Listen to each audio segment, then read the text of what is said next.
नमस्कार बंधुरा आज के ब्लगटा आमी प्लैटफर्म थेके शुरू करछि। आज के छिलो रविवार और आज के आमरा जाচ্ছি आमार एक देवरेर मेयेर 5 बछरेर जन्मदिनेर अनुष्ठाने।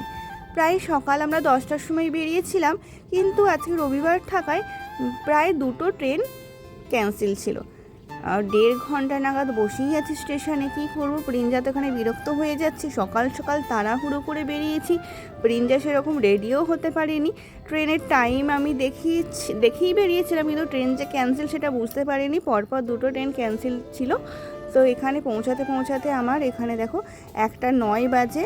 1:09 आमी नामलाम, 10टाय बेरिয়েছি, 1 घंटार रास्ता, किन्तु এই ट्रेन लेट থাকায় অনেকটা লেট হয়ে গিয়েছিল। সকালবেলার অনুষ্ঠান ছিল, এখানে গায়ে হলুদ পর্ব ছিল, কিন্তু সেই উপলক্ষে সকাল সকাল বেরিয়েছিলাম, কিন্তু এই যে ট্রেন ক্যান্সেল থাকায় অনেকটা বেলা হয়ে গিয়েছিল। প্রায় দুপুরে ঠিক খাবার টাইমে আমরা পৌঁছেছিলাম। সকালের যে অনুষ্ঠানটা সেটা আমরা দেখতেই পারিনি।